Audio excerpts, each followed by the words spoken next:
Hey everyone, welcome to another episode of the Coach's Corner University podcast. Today I am joined by a dear friend, Coach Darian Bates. Darian is a coach and an educator in the fitness space with a specific interest in female health and performance.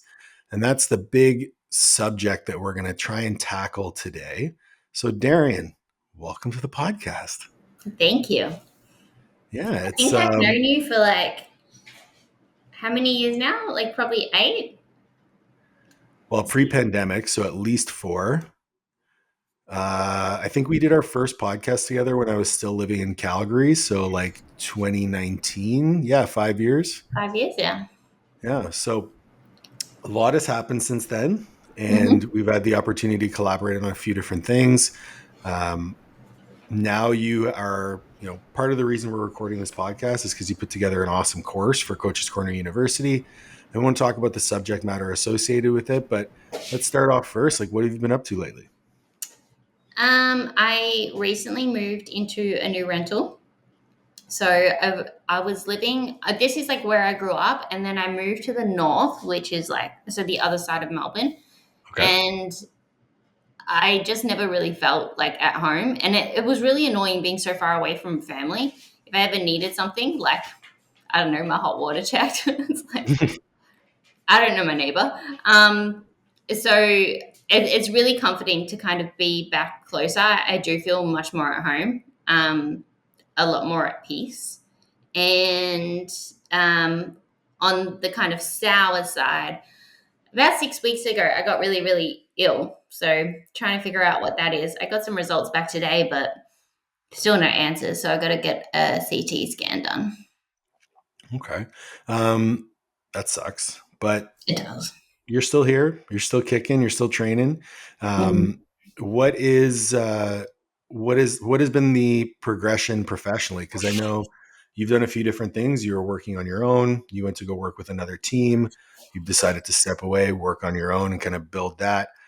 What was? I'm always curious, and a lot of our audience is coaches, so there is this potential drive to go work for somebody rather than build your own thing, or it's like a complete aversion to working for somebody and only wanting to build your own thing.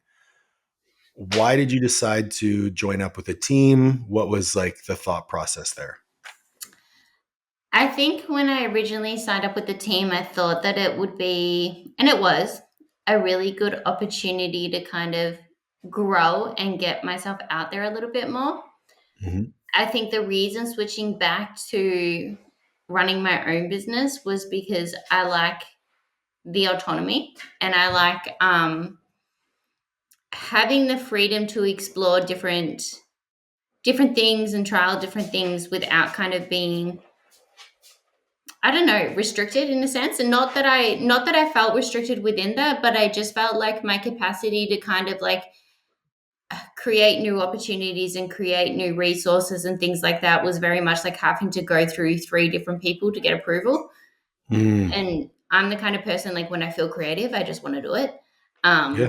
and get it out there, see how it goes. So like even at the moment, I'm looking at kind of building like a school platform to create yeah, just I guess like to create something that's a little bit more readily available to people where they can ask questions and Okay. dive a little bit deeper without having to, you know, pay out so much money for a consult or whatnot. Oh, And school platform, like the community-based platform. yeah, the SKOOL. Okay.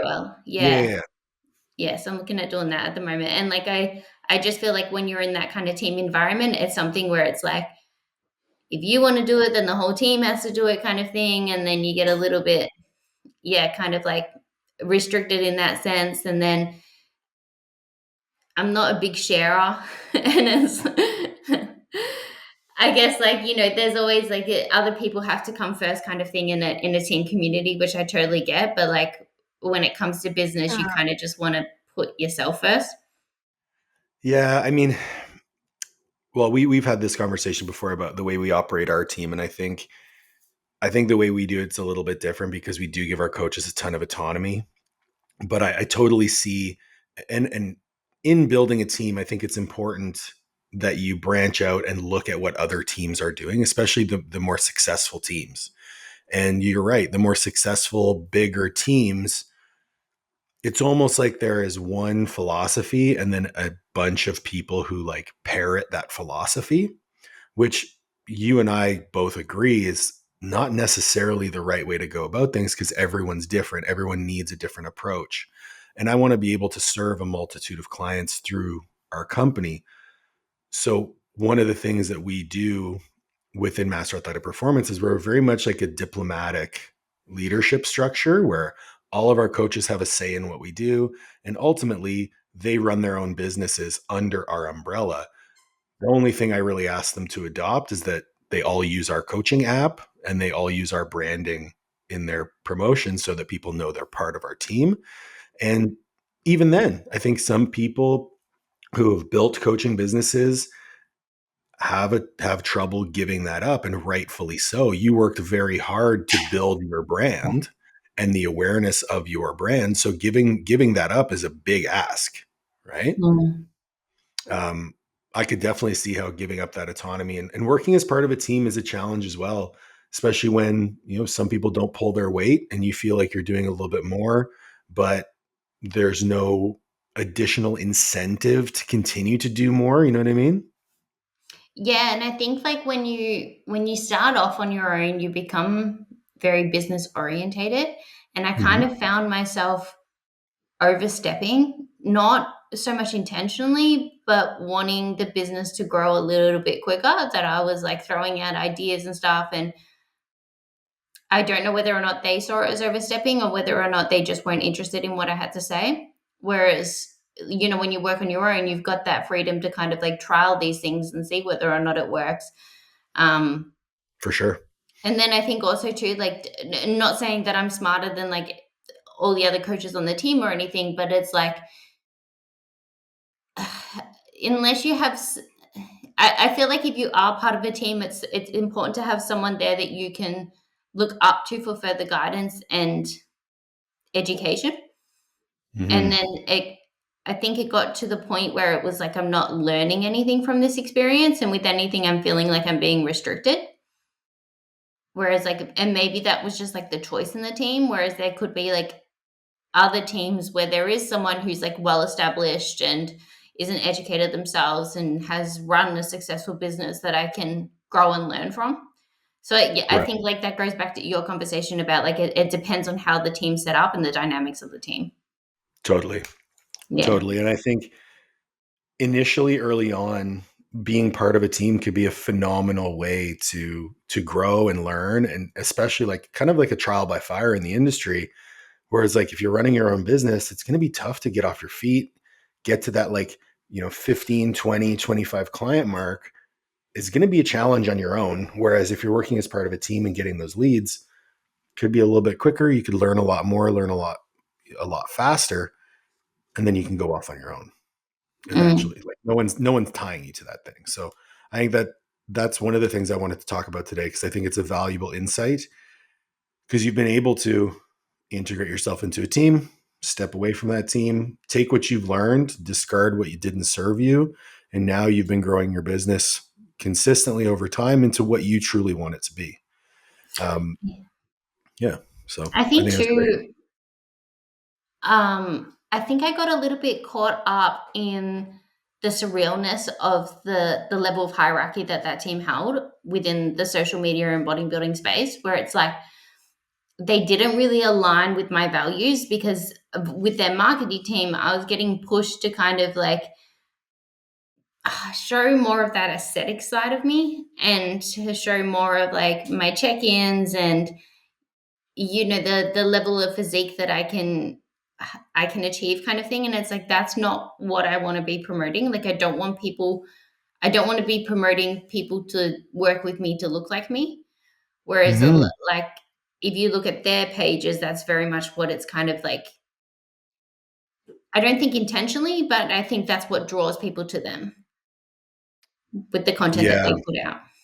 that's a consistent challenge of social media is what gets people in the door doesn't have to be what keeps them in the room. And that's kind of the quote that I like to use about social media. How we get people's attention doesn't necessarily have to have anything to do with what we do with that attention.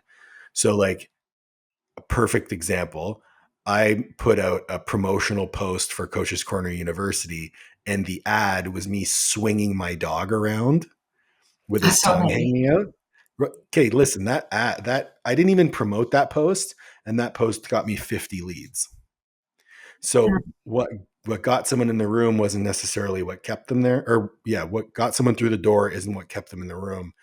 And that's the easy sell on social media is, half naked pictures, check-ins.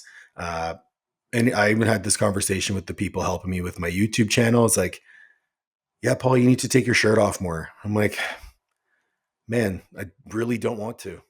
Like, I really Yeah. don't want to. You're welcome to use whatever pictures that I already have, but if I'm going to the gym, I'm not going to be wearing 3 different shirts. You know what I mean? And then stripping it off. I was listening to a podcast with a nutritionist, and something that she said I really resonated with. So she said that she was like working with a marketing team, and they said to post more of her abs, and kind of insinuate that, like, you can, if you work with me and you get healthy and happy, and you get fit and healthy, you'll look like me and you'll have abs like me. And Oh, she was like, my abs are a reflection of all the digestive issues that I've had from yeah. the numerous fad diets and eating disorder behaviors that I've engaged in. This is not a healthy body. Yep. And I think like that really distinguishes too that, like, what we're going through or what we've experienced isn't a reflection on how well we can coach. And a lot of the best coaches and a lot of the people that coach people, that like give people the best value, are the ones who have had their own struggles and their own experience. Okay, that's a phenomenal question to ask though, is like, for that coach who maybe doesn't have the accolades, or who doesn't have the physical attributes, what would be your advice to that person on how to get more traction? Because I do agree there are some, I won't say a lot, but there are some coaches who, I mean, they kind of look like shit, but they're really smart. From And like they an kind of, advertising perspective, is that what you're asking? yeah, yeah, Get as many testimonials as you can. yeah, for Yeah. sure. I think like even when we go to look for something, like let's say we're looking for a dentist and we find two that are in the area. One's got like a 4.8 stars and 9 reviews. The other one's got 4.6 stars but 156 reviews. You're going Mm. to go with the 156 reviews. Oh, for sure. Yeah. Yeah. So I think like the more evidence you can get about the way that you coach your clients and the positive feedback that they give you, big or small, screenshot it, save it, post it. I think that's incredibly valuable. What I always come back to is this challenge of, like, I mean, it's a bit of a pervasive example, but like the fat nutrition coach, or the weak strength coach. Mm. If Coming back to, if you haven't achieved success on your own, how do you expect to achieve success with clients? But I And think that's like the level of success because we never know. So, say for example, I saw someone put out a video the other day, and he was saying, "I've lost 30 pounds. I share my journey on social media. Yet people who have only seen one video from me still jump in the comments and tell me that I should eat a salad. So here's my favorite salad recipe." And it's like people don't know how far you've come or the journey. So like that weak coach might be weak in comparison to someone else, in comparison to you for say, but you don't know where they came from. so, yeah, I would agree. Then the onus is on that person to share more of their journey, share Yeah. more of the process, and then, yeah, because I think you go through a few different evolutions as a coach. This is something that my friend Matt Nickel, which is pretty cool that I can call him my friend now because he's like on the Mount Rushmore of strength and conditioning. But he uh, he was talking to me at the Swiss Symposium about You start off and you're like, hey, I can do cool things. Let me help you do cool things. And then it's, okay, I've done cool things for other people. Let me teach people how to do cool things for other people. And then at some point, you get to this position where you're an innovator in the industry and a thought leader because of all the influence that you've had. And I think people get stuck in that, this is what I do, I can do it for you too, rather than, this is what I've done for other people, I can help you be one of those people. Yeah, and that kind of touches on my next point is that like if you don't know where to start from content, if you're doing like Loom check-ins or you're having a conversation with your client, set a camera up to the side and clip bits from it. Like because that advice that you're giving that client, I bet you like there's probably at least 100 other people that follow you that want that piece of advice or could value from that. Um, 100. and then I think the other thing is like if you see something that you resonate with on social media, save it. And it's okay at the start to sound like someone else until you find that voice and that confidence on social media. But I think until you're not going to learn that until you put content out, and you're not going to learn how to show up on camera with confidence in your authentic self until you practice putting content out. Totally agree. I think that was incredibly valuable. Let's shift gears. Let's talk about, your passion, which is female health and performance. Why do you think this is so important to talk about? I think that a lot of women go into the space of physique development and they only focus on the short term. So Okay. they're hard set on kind of achieving this look that they want to achieve, and they don't think about longevity or their health afterwards. So if we take like a competition or a prep, for example, there's things that they might decide to do because they kind of think like it's in and out. And then once this prep is done, I can go back to living my life as normal. And then afterwards, they realize that they just don't feel the same, whether or not they have menstrual disturbances, like their periods all over the place. They have mood swings. They can't sleep. They're bloated. They've got a lot of water retention and things like that. And they're things that are often overlooked by both them and the coach. But I think more on their perspective, it's a lack of understanding and a lack of knowledge that then they aren't able to advocate for themselves. Mm-hmm. And I think that it's very important to stress the dangers of that and the impact that that can have on your fertility and your femininity in the long run. And Mm-hmm. then really kind of like doubling down on where do you want your life to be after this part of your journey is over. Yeah. So it's balancing that short-term performance with long-term health. Yeah. I totally agree. And we see it all the time. I think the most pervasive one is, uh, oh, I just get my advice from my boyfriend. That's Love like that. my biggest pet peeve with regards to female health. And admittedly, when I started coming up, and there was no information about it, but I think at this point, there's no excuse not to be educated. And the biggest message in what you just said is, be an advocate for yourself, question the decisions that you're being told to make. Um, and also, let's speak a little bit about what the responsibility is of the coach within this process. Because one thing that I've always said is, I'm not telling my clients to do anything. I'm Mhm. providing them information on how to make the most educated decision possible for them. Yes. I'm giving them the information both for and against what we're trying to accomplish. It's like, hey, we have to be ready for a show, or you have to be ready for a photo shoot, for example, in 10 weeks. This is what I'm suggesting you do. This is why I'm suggesting you do this. Here are other options that may have more potential negative effects or more potential positive effects, but ultimately it's up to you to make that decision. Like providing that autonomy. I think in too many cases it's, hey, take this, this, and this, meal 1 and meal 5, and then we'll see you in 12 weeks. Hmm. I think every time I jump on a console call, I tell them that I'm very big on educating you throughout the process because I want you to be able to make those informed decisions.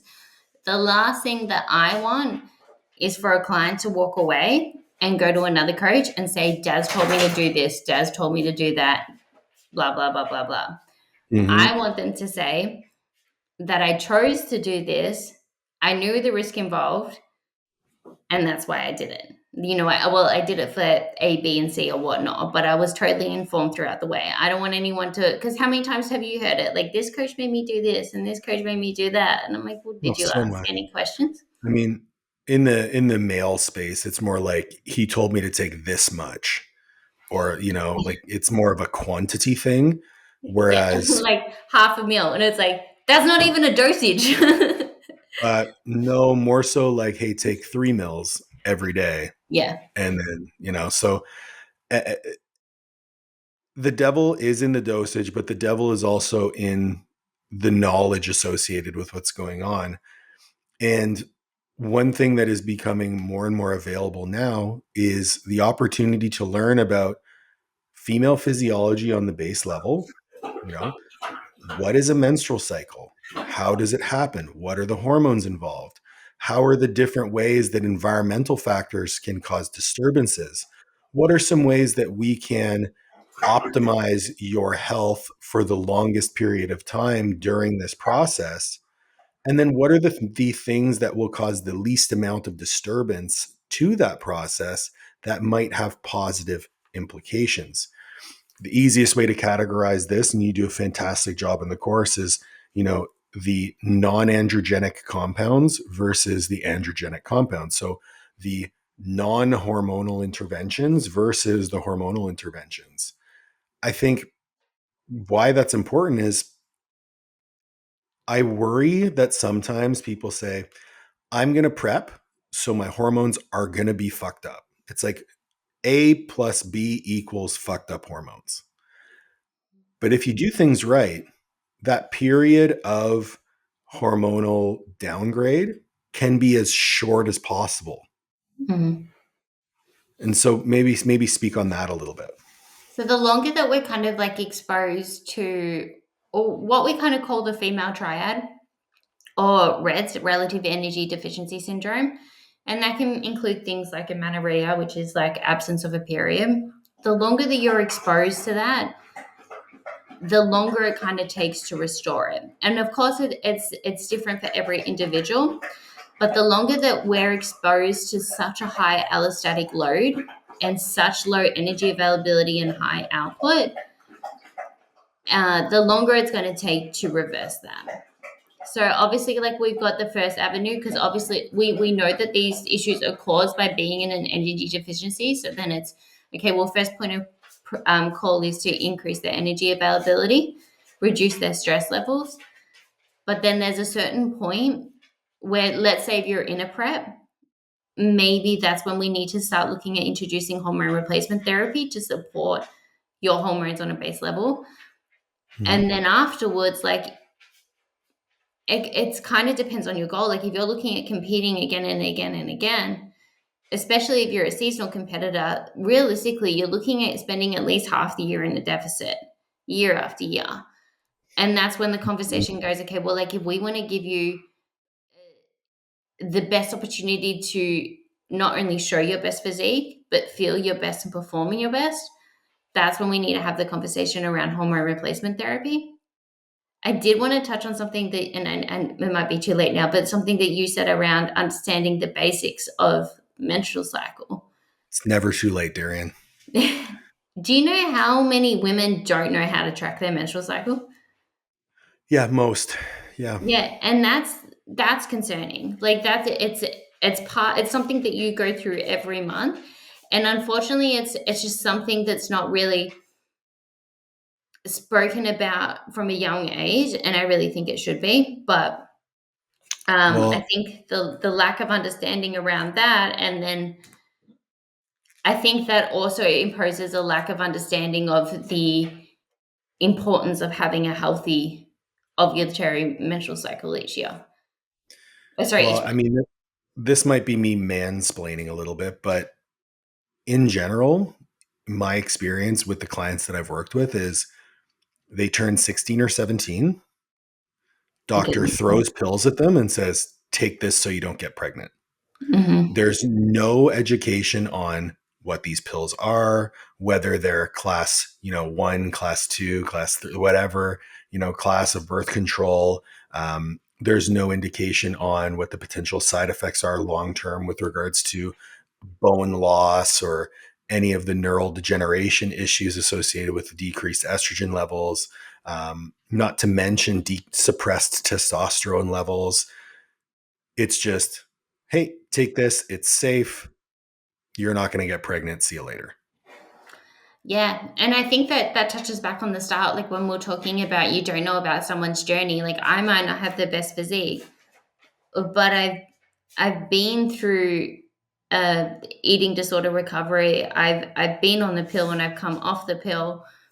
I've experienced these things, and I now have hypothalamic amenorrhea, and I'm on a full spectrum of hormone replacement therapy. And I went through the whole process of trying to optimize that and find where my happy spot was, so to say. That I call it the happy spot because it's like I remember speaking to my endocrinologist. I think it was at the start of the year, and she's like, "Would you like to try?" Kids have never been an idea for me. I'm not.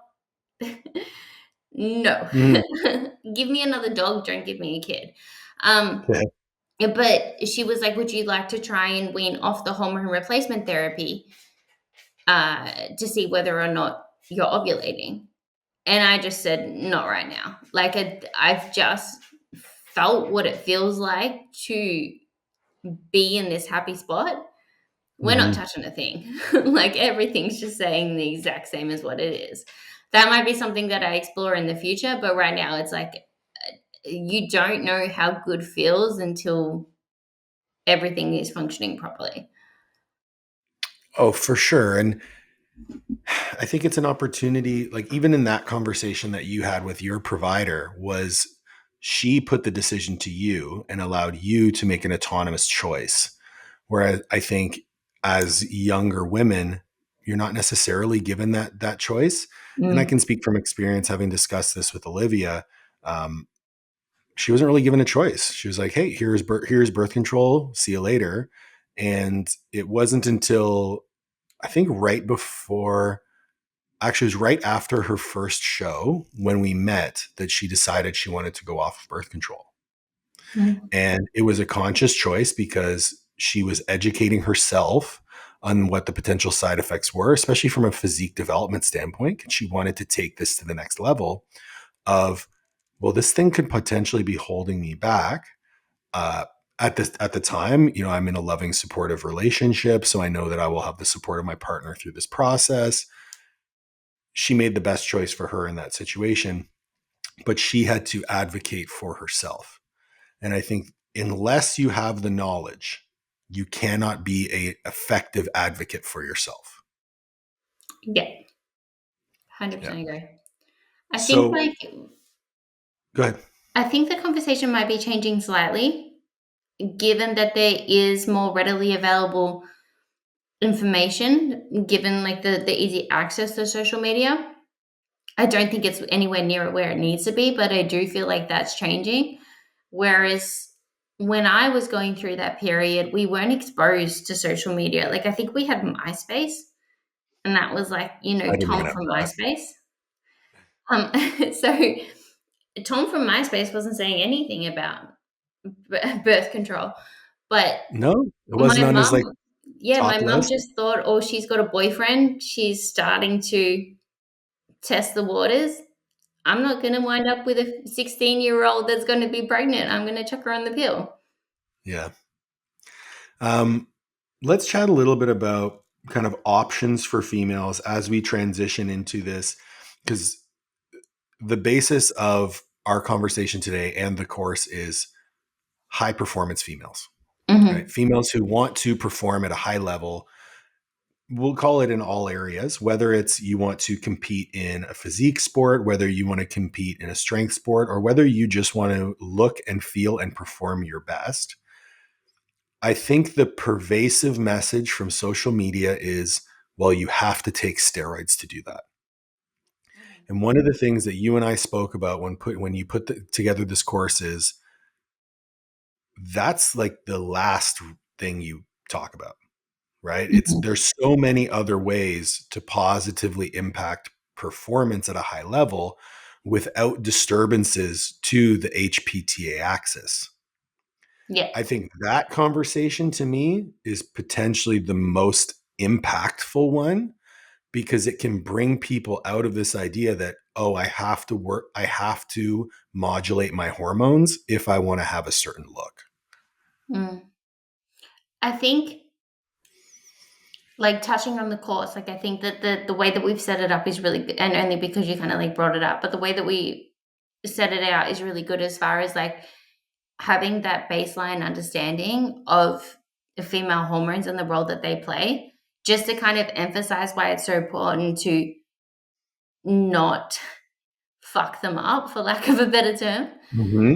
And then, being able to identify hormonal disturbances, because, like, I think, like, a lot of women, although it might be common, it doesn't necessarily mean that it's normal.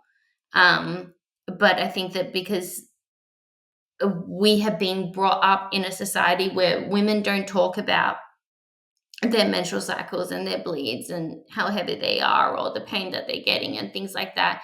It's a conversation that isn't very welcomed. That I Mm-hmm. think a lot of women shy away from raising concerns around it, or it might even be that in a past experience they've gone to the doctor with the issues, and then the doctor said, "Here's a pill. This will get rid of the disturbances," rather than looking at, okay, well, what's causing those disturbances. So, like, we kind of start off by talking about the female physiology and the menstrual cycle and the role that each hormonal plays, not only within health, but within physique development and performance. And Mm-hmm. then we talk about the different contraceptives and the role that they play, and even like the impact that they might have on exogenous androgens. And then we talk about the non androgenic compounds, which is what you're alluding to, and like sort of the ones that females should be considering before they consider reaching for that bottle of like Anavar or whatever it may be. Um, Mm-hmm.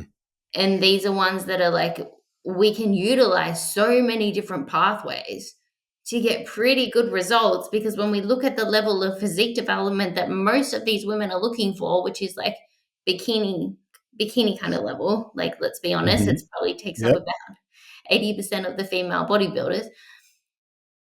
You don't need a substantial amount of muscle mass, and if what you need is patience and guidance. Like, you you don't need to get jacked or anything, and you're not it's it's very much like a healthy feminine hourglass figure. Oh, I shouldn't probably say healthy, because I think like that's a little bit diluted, but I think that underst- understanding the level of impact that that utilizing all these different pathways that don't have any effect on your femininity or fertility can give you, as far as like maintaining better body composition in the off season, and improving performance outcomes, improving recovery rate, improving nutrient partitioning.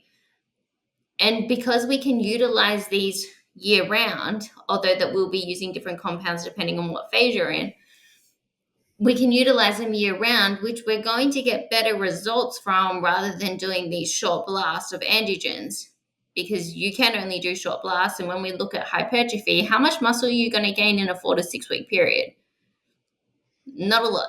Like, you're better off, like I said, utilizing these pathways year round. And then when it does come to introducing androgens, and you've accepted that risk, and you've gone, okay, this is the level of physique development that I want to achieve.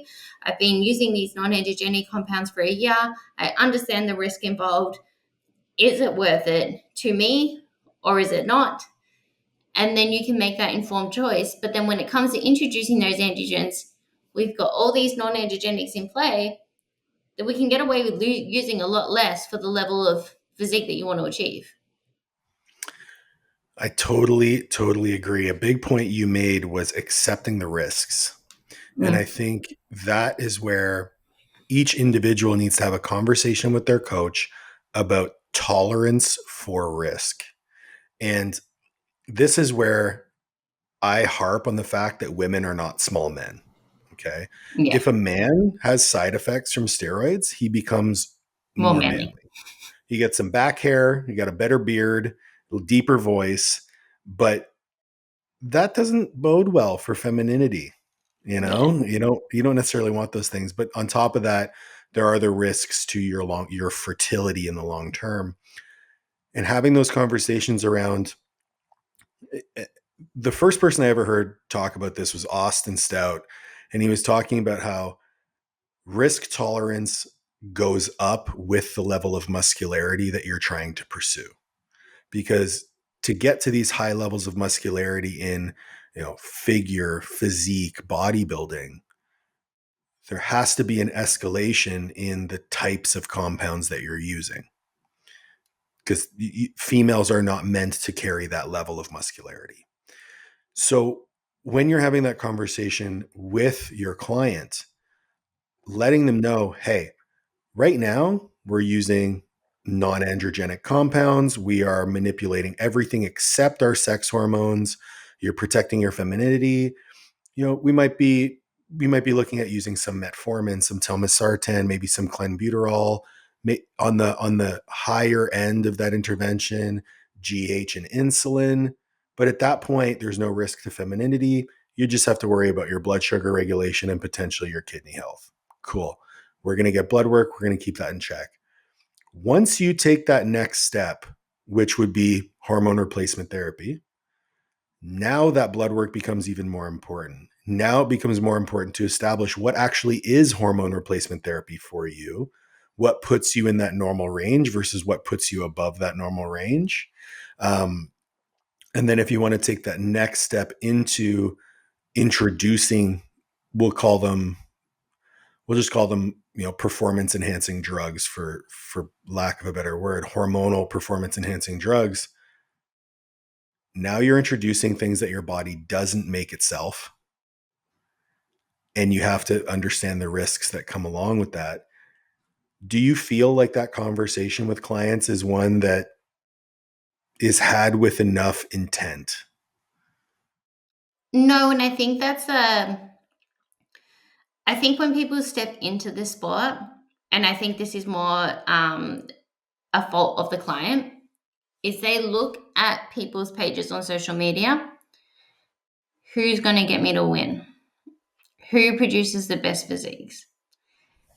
And I think that too often then they're falling into the trap of hiring coaches who, yeah, have a lot of competitors on stage, but lack the knowledge and understanding behind these concepts. Probably don't even know what a non-androgenic compound is. Um, Well, I mean, let's not generalize. There are a lot of fantastic coaches who do great work, and especially on the, yeah, the yeah, higher end. there But is. I But agree. I think there's also like a lot of. I guess it's also an easier kind of option because when we're looking at non-androgenic compounds, there is a kind of polypharmacy model approach to it. That Yeah. there's more compounds involved. That sometimes it's an easier way to just say like you jump to something like an anavar. So instead Um, of using like 3, 4 compounds, it's like, I'll just use VAR instead. yeah. Okay. Um, I forgot what your question was. More so the conversation around risk tolerance for each individual. Yeah, I think that comes more from once you've introduced testosterone replacement therapy and looking Okay. at where your dosing kind of lies there. If we look at like we want women to start at about 3.5 milligrams a week, so zero point 0.5 milligrams a day. And then if that's going to bring them up to that healthy range or that optimal range that we're aiming for athletes,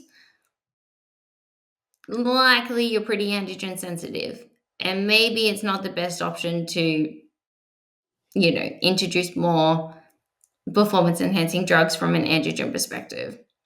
And maybe we're better off utilizing more of these non androgenic compounds. Or when we do introduce those, we do have to be much more conservative because you are a little bit more hypersensitive to these androgens. If we have a female that maybe sits at about 8 milligrams a week to get her into that optimal range, then perhaps like she can be a little bit more tolerant to those AAs. Mm, yeah, I mean, that makes sense.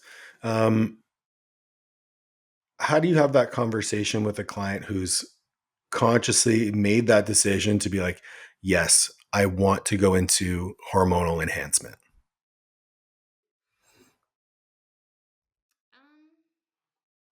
It really depends whether or not they're already on testosterone replacement therapy. I always try to start with testosterone replacement therapy, but I get that testosterone is also put under the umbrella of a male hormone, and it's hard to Mm, break away from that and educate the client on the role that testosterone plays within the female body. Um, and it kind of takes a lot of repeating for them to be able to take this new perspective. Um, if they're in their off season, I'm not so much against starting with an androgen. After, like, I still want to introduce non-androgenic compounds first, and then when they choose to introduce an androgen, it doesn't necessarily have to be testosterone because they're not in that environment of HPO suppression. mm, Um, Whereas if it's in a contest prep, the conversation would be around about, yeah, if we're introducing androgens, we're starting with testosterone replacement therapy. And I'm sorry, but you kind of left it a little bit too late because we're best to do that in the off season. And like, the amount of time frame to find that optimal range. We're trying to go through a prep. We're kind of short on time here. So and I think that's another mistake that women often make. Like, it's usually like, no, I want to do this natural. I just want to see what I can look like natural. They get close to the stage, they're judging their physique against other people that they see online, they're criticizing themselves, and then they decide, oh, maybe I'll just go enhance. Like, these girls tend to be fine and whatnot. And then, the last 6 weeks is their first time being exposed to androgens.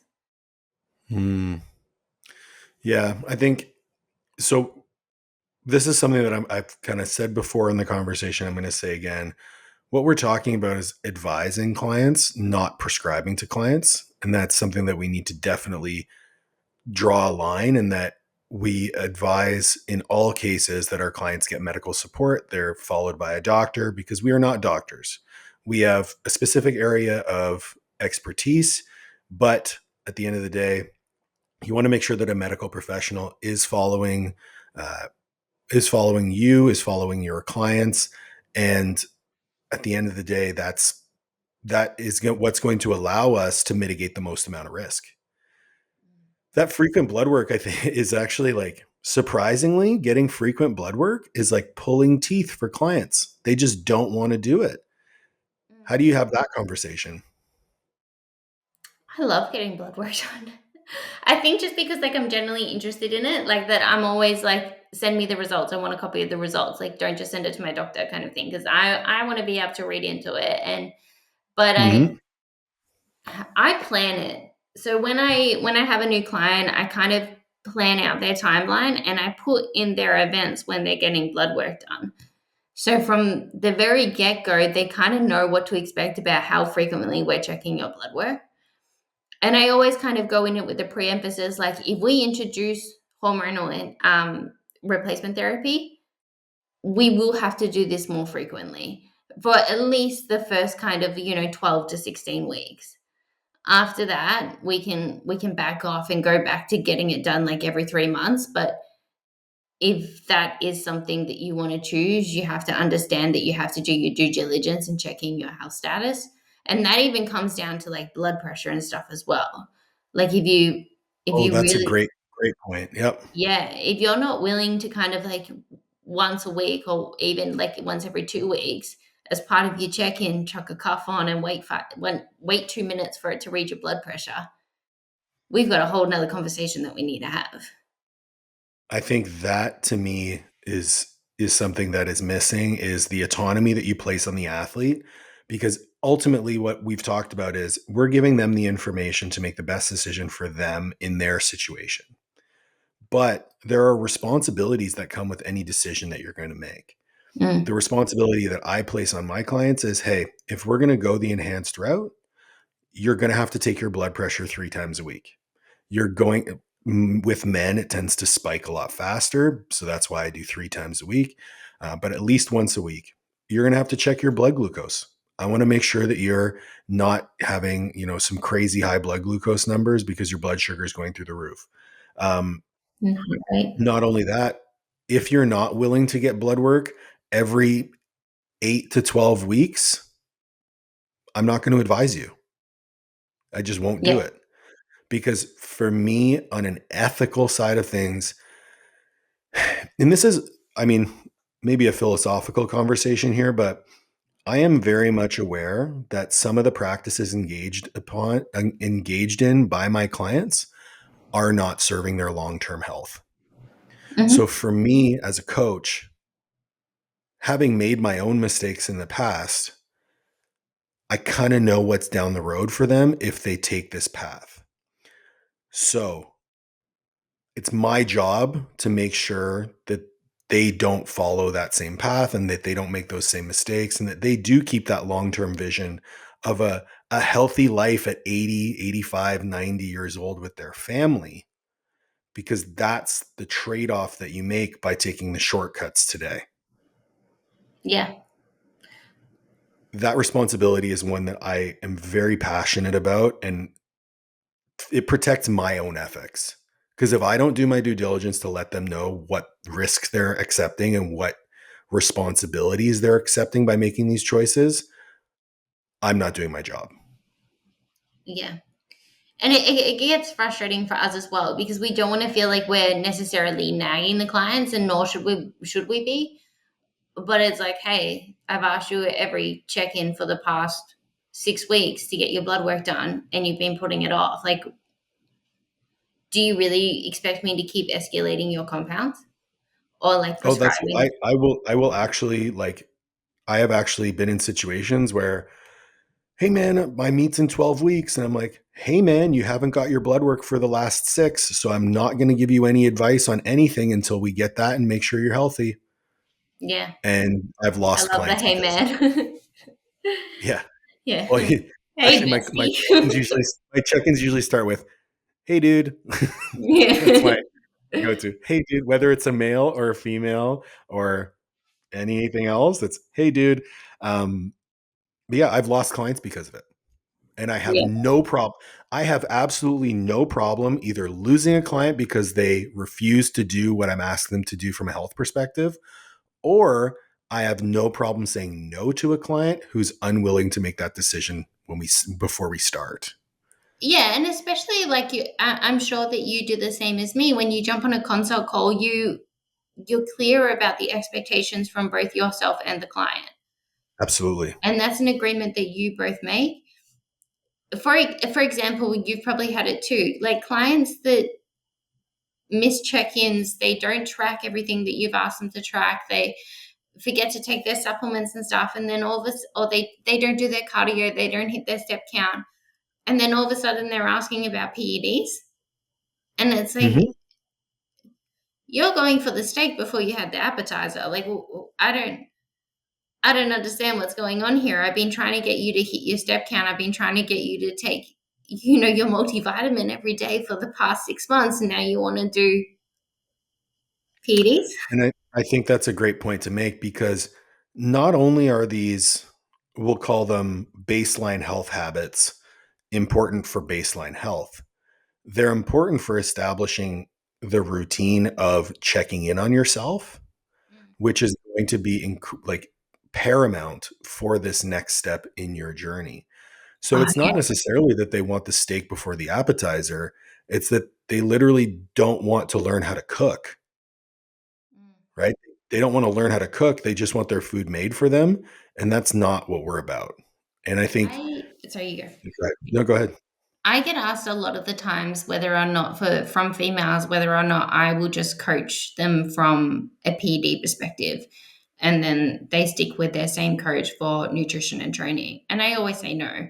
I say like I'm Mhm. happy to do a consult with you and educate you on the compounds available and review your blood work and whatnot, but I'm not prescribing anything to you unless I'm looking at your biofeedback daily, because a lot of the interventions that we will be making are based on the feedback that your body's giving you each day. And like you kind of just said there, if you're not learning how your body responds to different environments and different stimulus, you're missing out on a big opportunity to pick up on early warning signs before you have to wait to get your blood work done, or before you have to wait to check your blood pressure, your blood glucose, or your heart rate, or something like that. Like, if you're so in tune with your body because you've been tracking and you've been monitoring your biofeedback for so long, you know when something's up. Yeah. And then like, you know, when something's up, and also over time, you kind of learn how to fix it. Yeah. Yeah, So, like, how many times do you get women, not, sorry, I get a lot of women, but you get clients saying, I've had, I've been constipated and I've had like a gut issue and stuff like that. And the clients that have tracked, they're like, yeah, I've been stressed as hell this week and I haven't been sleeping well. or yeah, well, for me, I it's funny. I just made a post about it yesterday, but like, uh, yeah, man, I'm super constipated, and I'm having some really weird bloating. I'm like, cool. Well, it's really easy to see that you went from eating 800 grams of fruits and vegetables to eating none. So maybe let's try that, Yeah. right? I think that's with anything, whether we're talking about hormonal enhancement, performance enhancement, even something as simple as like, oh, I need a gut protocol. It's like, no, you fucking don't. You just need to eat better food. And Hmm. then as soon as they start eating more fruits and vegetables, including some fermented food, making sure they're getting, 14 grams of fiber per 1,000 calories, now all of a sudden they have no more gut issues. Yeah. I And think the that kind same of goes, goes for performance enhancement. Yeah. we could even draw the analogy, like, as far as like educating them on the PED side of things. It's like, when, even when you get like a lifestyle client, and I'm sure many coaches have been exposed to this early on in their career, one of the biggest things that we educate them on is weight fluctuations. Yeah. Yeah, like, don't get caught up in the number scale. And then once they learn that, they can learn, okay, well, I didn't get a good night's sleep. I'm a little bit stressed. I had a big training session yesterday. My legs are inflamed. Like, I went out for dinner last night and I had a really salty meal, kind of thing. Like, it's, then they're able to not get hyper focused on that, and know which markers to overlook and which ones not to. Hmm. Um, okay. Why do I need this course? I'm a coach. Why do I need this course, Darian? Let's turn this into an infomercial. I think it's, um, to better understand how to serve your clients and make Mhm. sure that their health is at the forefront of all your decision making, being able to advocate for the clients, and being able to teach the clients how to advocate for themselves. And I think also it gives you the confidence to open up that platform for clients to ask questions, because you know that you have the answers. And if you don't have the answers, you know where to find them. I think, as far as a coach goes, I think that's incredibly valuable. And I think this course for athletes in general, or just women who are curious, is phenomenal because it's going to give you the baseline level of knowledge to open those conversations with your coach, advocate for yourself with your coach, and in some instances, give you the opportunity to say, hey, I'm seeing a lot of red flags. I'm asking the questions and I'm not getting the answers that I know I should be based on my own knowledge. It's time to walk away. Yeah. And I don't think every client should kind of like expect their coaches to have every answer, but you should definitely expect your coach to have a willingness to seek the answer and to seek more knowledge.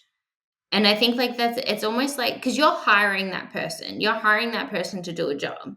So if you imagine like a job interview, one of the most common questions that you get asked in a job interview is, what kind of ongoing education are you getting, or have you received, kind of thing. And it's like, you're allowed to ask your coach that. You're allowed to ask them what they're doing to increase their knowledge and stay up to date with the data and things like that, particularly when it comes to something like performance enhancing drugs. That's actually something that I purposefully let my clients know whenever I do a new course or whenever I'm engaging in some new professional development endeavor. I'll send my clients an email and let them know, like, hey, just so you know, I'm pushing myself to be better so I can be better for you. Oh, I love that. Oh, I think it's Mhm. incredibly valuable because I want my clients to know that, like, I'm not like, especially for me being like, I've been a coach for 18 years, so I don't want them to think that I'm like resting on my laurels. You know what I mean? I want Yeah. them to know that I'm continuously trying to learn and continuously open to new ideas. And people are changing all the time. That the circumstances are changing, the knowledge base of the world is changing, and I want to stay up to date on it. Yeah, I don't ever want to get content. If I was the coach that I was 12 years ago, I was shit. I was a pathetic coach. And like, but that bothered me. It bothered me that I didn't know how to answer questions. It bothered me that I didn't know how to get the best results and things like that. And that's why I educated myself. I love it. Okay, time to answer some stupid questions. You ready? No, yeah, go. What is the most ridiculous cycle that you've ever had a female come to you telling you that their coach advised them to do? Does it have to be what the coach advised them to do? No, no, No. could be what Okay. they chose to do. So I recently had someone jump on board who said that she took testosterone, but she doesn't know how much. She just like injected it every day. Sick. Okay. Yeah. She took Anavar and she took Tren, Oh no. but she couldn't tell me any dosing. Oh, I lost connection.